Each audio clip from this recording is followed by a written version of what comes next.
What if I told you your morning coffee company is also one of the most successful financial institutions in America? Not a traditional bank? No. No vaults, no credit cards, no loans. But Starbucks has quietly turned itself into a financial powerhouse by convincing millions of people to deposit billions of dollars, all in exchange for coffee points. That's right, Starbucks, the company known for lattes and frappuccinos, now operates like a digital bank with a mobile app that rivals fintech startups. And most people have no idea it's happening. This isn't just about coffee anymore.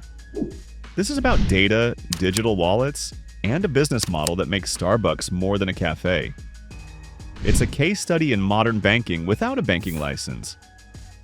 Let's rewind and break down how a simple idea from Rome turned into a global caffeine empire, and how that empire became one of the smartest fintech moves of the century.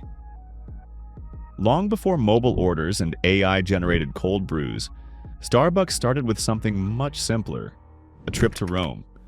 In 1971, three friends, Gordon Bowker, Jerry Baldwin, and Zev Siegel, opened the first Starbucks store in Seattle.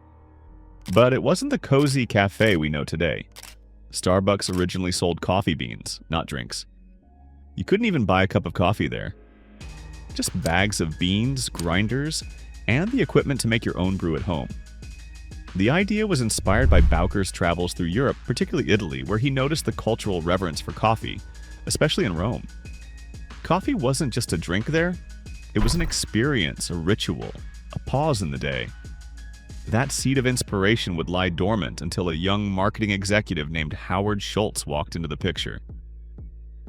In 1982, Schultz joined Starbucks as head of marketing.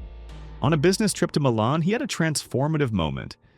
He saw how Italians gathered at espresso bars, chatting, standing, connecting. It was vibrant, it was human, and it was missing in America. Schultz had a vision.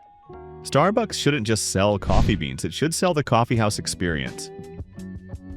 He pitched it to the original founders, but they didn't bite. They weren't interested in turning their bean shop into a cafe chain. So Schultz made a bold move. He left Starbucks and launched his own coffee concept, Il Giornale. It was his attempt to bring Italian cafe culture to the US, complete with standing bars, espresso machines, and a premium feel. Il Giornale caught on. It proved his point. And in 1987, with investor support, Schultz returned. This time to buy Starbucks outright. For $3.8 million, he purchased the company and merged it with Il Giornale, transforming Starbucks into the coffee shop brand we know today. But this was just the beginning. The next phase was scale and lots of it. After Howard Schultz acquired Starbucks in 1987, the mission was clear: bring premium, community-driven coffee culture to America and eventually the world. Within 5 years, Starbucks had opened 165 stores across the US. The growth wasn't just fast, it was strategic. They focused on high-traffic areas, affluent urban centers, and educated consumers who were hungry for experiences, not just products. Starbucks didn't want to be everywhere. They wanted to be part of your daily routine.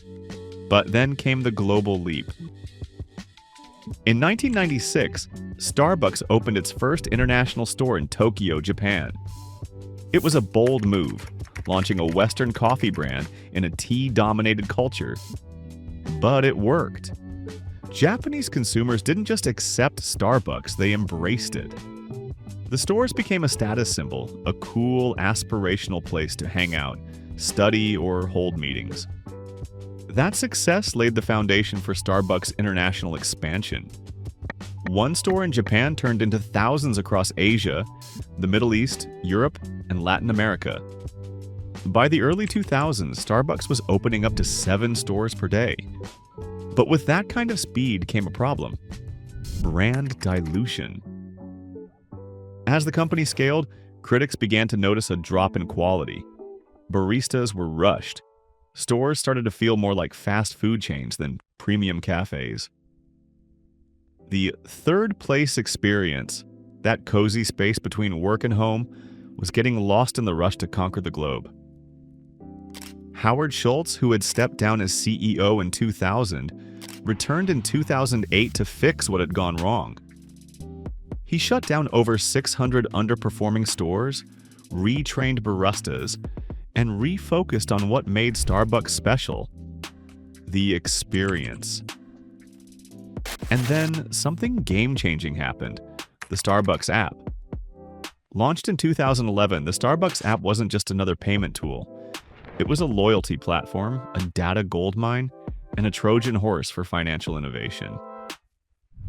Users could preload funds onto the app and pay with their phones. But the genius wasn't just in convenience, it was in capturing deposits. Customers willingly loaded money onto the app before they even ordered coffee. That's money Starbucks could hold and use without paying interest.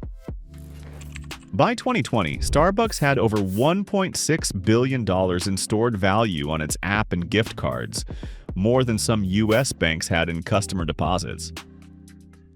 Think about that. Starbucks had essentially become a banking institution without ever calling itself one. And they kept layering value on top.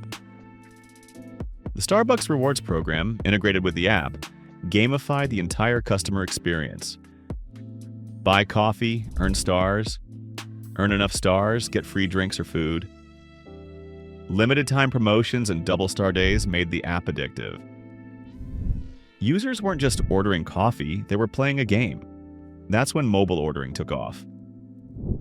By 2023, over 30% of all Starbucks transactions in the US were made through mobile orders. Customers could order ahead, skip the line, and rack up rewards. That combination of speed, convenience, and perks made the app a central part of Starbucks' business. And here's where it gets even smarter. All that app activity generates rich consumer data. Starbucks knows your order preferences, your favorite location, what time you usually buy, and how often you come back. That data powers everything from personalized offers to store inventory planning. So while most coffee shops were competing on taste or price, Starbucks was building a digital ecosystem where loyalty, payments, and personalization all lived in one place. They weren't just selling coffee anymore, they were selling habit, identity, and digital convenience. Behind the scenes, this fintech layer created massive efficiencies: fewer payment processing fees, faster lines, more predictable cash flow, higher customer retention. The financial return on this digital shift was enormous, and Starbucks didn't stop there. They started experimenting with voice ordering through Alexa, AI-driven inventory management, and even blockchain to trace the ethical sourcing of coffee beans. They also launched Starbucks Odyssey, a Web3-powered loyalty program with NFT-based rewards, testing the waters for next-gen customer engagement. Meanwhile, Starbucks was slowly transforming into a tech company, one with a user base of over 30 million active rewards members in the US alone. That's bigger than many neobanks. The app became the most successful digital wallet in the restaurant industry, and one of the most successful mobile payments platforms in America. And it all happened under the radar. Most people still think of Starbucks as just a coffee brand. But when you zoom out, it's clear. Starbucks leveraged mobile, loyalty, and psychology to turn their brand into a banking alternative. This is not a coffee story. It's a financial revolution wrapped in a green apron. Starbucks started as a cozy cafe with Italian inspiration, grew into a global icon, nearly lost its soul-chasing expansion, and then reinvented itself, not just as a coffee company, but as a financial and tech powerhouse. Today, it's not just brewing espresso, it's brewing billions in revenue using data, mobile payments, loyalty programs, and a private financial network that operates quietly in the background. Think about this. Every time you preload money into the app, you're essentially giving Starbucks an interest-free loan. That's cash they can use to fund operations, expand into new markets, and innovate, all while locking you into their ecosystem. Banks wish they had that kind of loyalty, and it's not slowing down. Starbucks continues to experiment with AI, voice ordering, predictive inventory, and even blockchain-based traceability for its coffee beans. It's always been a brand ahead of its time, and now it's a fintech engine disguised as a barista. So the next time someone says, "It's just coffee," you'll know better. This is how Starbucks became the bank you didn't realize you were banking with. If you enjoyed this breakdown of Starbucks and how it built a business empire beyond the cup, hit that like button and subscribe. We've got more stories coming, from the financial playbooks of companies like Apple and Nike to the crypto empires rewriting the rules of money. And hey, let us know in the comments, what company should we cover next? See you in the next one.